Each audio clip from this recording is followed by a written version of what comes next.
Hello, everyone. I'm Sam Eckmann of Gold Derby. Here with me is Dane Laffrey, Tony-nominated scenic designer from A Christmas Carol. Congrats on this Tony nomination. I'm always so pleased when shows that were from earlier in the season get recognition. How does it feel to be remembered all these months later? So good. I mean, I think we knew we had hoped we had made something that was pretty memorable and pretty unique, and especially with a piece that people know so well. I think we showed it to the audiences in a way they hadn't quite seen before. So, but yeah, you never know what people. It was such a full season, which is so exciting because it really felt this year, especially that like, oh, we're back. Like we have, whatever was 23 plays or something. Yeah. So it was, delightful and surprising and great, but we were and we especially exciting because our whole design team was nominated, which felt like a recognition that what we had been trying to do around making a piece of theater that was really holistic and kind of blended the edges between departments was seen in the same light that we thought we had made it. So that's great. Yes, and you, Michael Arden directed. You are frequent collaborators, but in this case, you're not just collaborating, you actually conceived this production together. So what was kind of the genesis of this project? So it began with, I believe, a phone call between, sort of Jefferson, Michael, and Matt Shackman who runs the Geffen Playhouse to say like, oh, well, Jefferson wants to do A Christmas Carol by himself. Do you want to do it? And so, I think Michael's initial answer was yes. And then he called me because that's what he does, because we do everything together. And so I said, oh, well, that sounds really cool. I mean, what could be better? But this is, I think surely from the first conversation, we're like, well, we're not going to do this with that actor and like a stool and a podium and a glass of water, which you could, I mean, and I think Sure.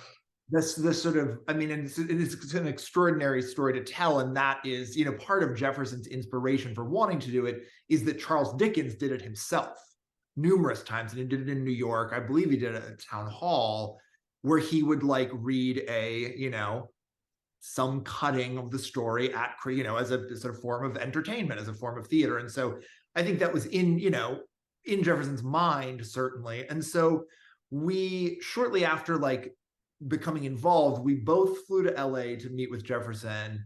And, we kind of had a pile of research and we just said, you know what, I think if you can go for this, like we're pretty interested in turning this into a real like ghost story, a real phantasmagoria, and something where there's a really substantial physical production around you. And he was, I think, more or less immediately excited. Like he talks about that first meeting sometimes and being like, oh, well, this is thrilling. Not like, oh, I was hoping to do it with a chair, so that, which is great because, Jefferson is so central, of course, to the entire thing, but was immensely central to the construction of the piece around him, because what it asks of him, what the performance asks of him in and of itself, to embody that many characters, to have that much text in his head, to really like take you through it in the way that he did, which is so deeply extraordinary, is a whole, an immense undertaking unto itself. And then to layer on what we needed him to do in order to like participate and enliven the physical production is bananas. It's crazy. So it was amazing that he was so from the jump, like, yeah, let's do it, which is so great. Well, it's interesting you mentioned, just doing it with a stool, because you did fake me out at the beginning when it kind of, he steps on stage for the first time and it's just a room. And I was like, okay, cool. We're going to do, a single set production. And like, boy, that is not the case.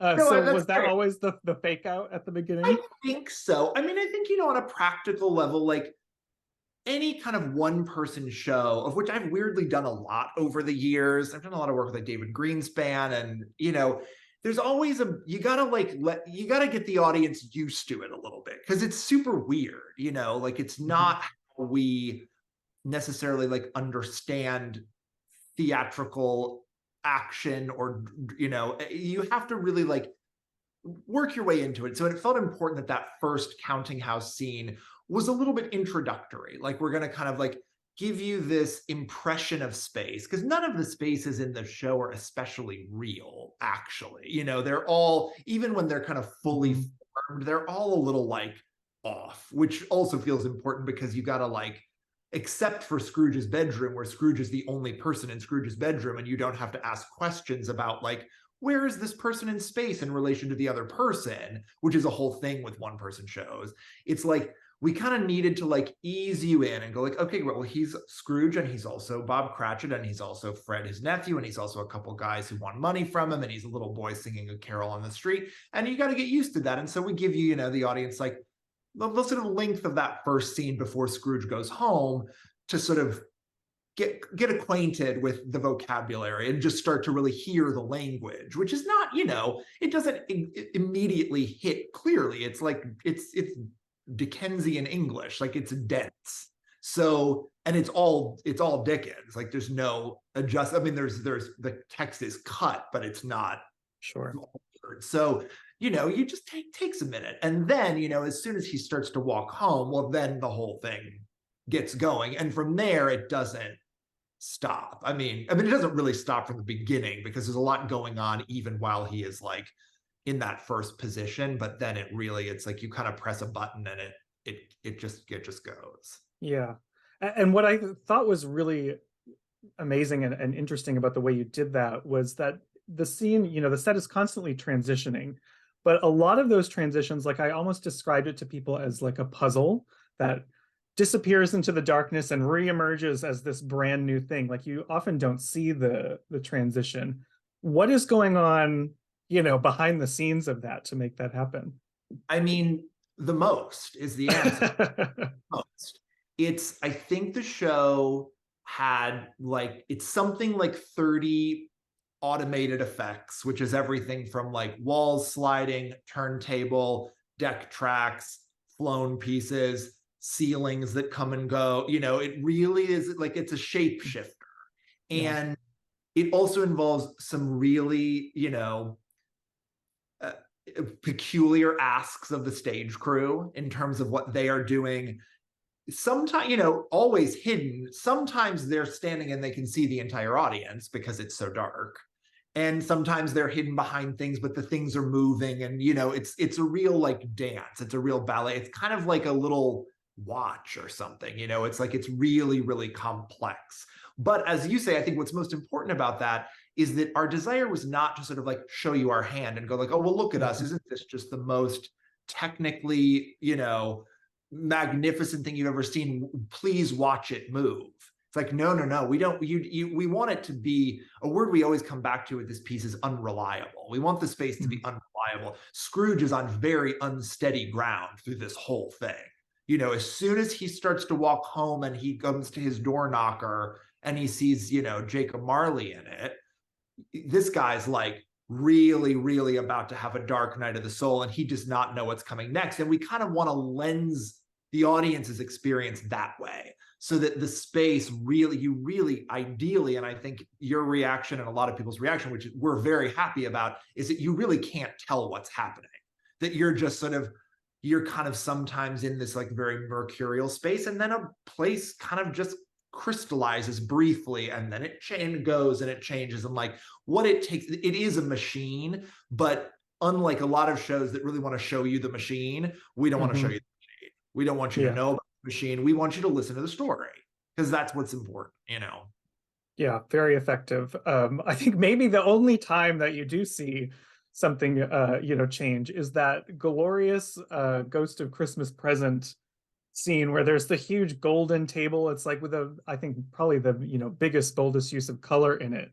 And I was kind of like, when it went up, I was like, oh no, bring it back. And there's like thousands of dollars on that one piece. What was the, like, you know, like concept behind that moment? Well, we felt like, I mean, you know, you need like something about the appearance of that ghost needs to feel, you know, you have to differentiate always. Like I think it's important, as described by Dickens very specifically, how those three specters are differentiated from one another.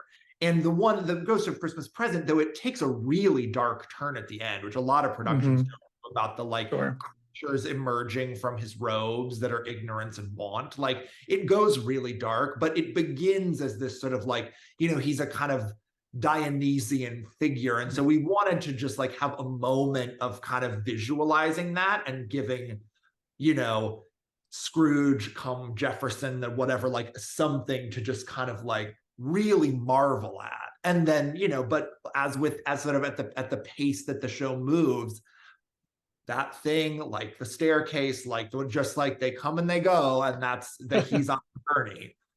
So no, but that was something that was actually not, that was something we added, because the thing has been done. Broadway was sort of its third, what was its second theatrical outing, but the third time we had done it, because we filmed it during the pandemic, like Right. in like pre-vaccine pandemic, where we were all like, you know, wearing hazmat suits and keeping very far away from each other.